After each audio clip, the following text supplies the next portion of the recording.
Good morning from the floor of the CME. This is Chris Robinson with your Traders Exclusive comment. Today, what are we watching in the grains? Today's Fed Day. That trade right there, everybody wants to be long the dollar. We'll see what happens when the Fed speaks. But if we were to get some sort of a buy the rumor, sell the fact move where the people that were long the dollar all had to get out, that might be friendly for commodities. I'm not saying that's going to happen, but I wouldn't be surprised to see it. So that's a possibility, especially once the number comes out and we get a knee-jerk reaction. As far as what we're really looking at, though, in the grains, corn, wheat, and beans, the funds are still short. They're short the trifecta. They're short about 70,000 wheat, about 70,000 corn, and about 20,000 beans. They're probably going to hold on to the position going into the January report. January 12th, we've got a big USDA report. Historically, that's a very, very big report. So in the meantime, what are we going to do in a choppy December? Watch the key support levels. March corn, 365. Take a look at that chart. It went back, it tested that 5 times in the past month, going back to November. If that was to fail, you could have some fresh follow-through selling. Vice versa, if you look at the March wheat, we had a nice bounce in the wheat, kind of a sympathetic rally, short covering rally. I think if March wheat was to settle below 475, anybody that was long 490 to $5 is going to have to reevaluate if they want to continue to be long, especially with the funds short. And then finally, the beans. You know, we had a heck of a rally, a good 70-cent rally in 2 weeks. It peaked out about 10 days ago, 12 days ago. No follow through at all. We've backed off.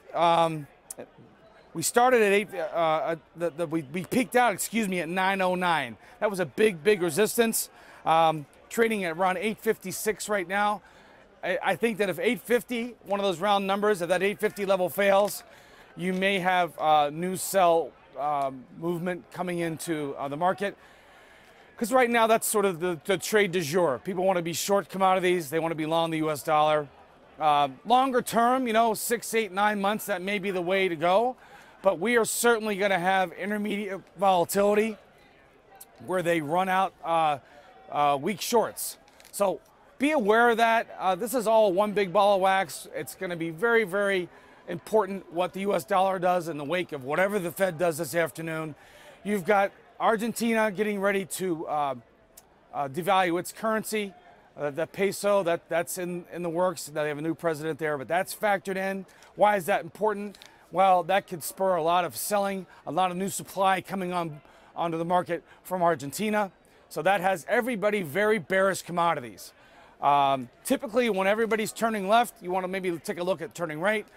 Obviously, whenever you're putting any trade on, you've got to have your stops in place. You've got to know where you're going to go if you're wrong.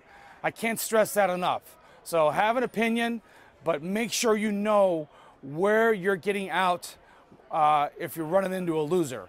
I can't stress that enough. Keep your stops in place. Make sure you're being very, very disciplined. We're going to have opportunities moving forward, but I think between now and January 12th in the grains, you're going to have very whippy trade, and I would not get married to any position. That being said, you've got to maintain focus. The funds are short, and everybody, again, the trade du jour, people want to be long the dollar, short commodities. That may backfire on them if they don't get exactly what they're expecting from the Fed. From the floor of the CME, I hope you're having a great day. This is Chris Robinson.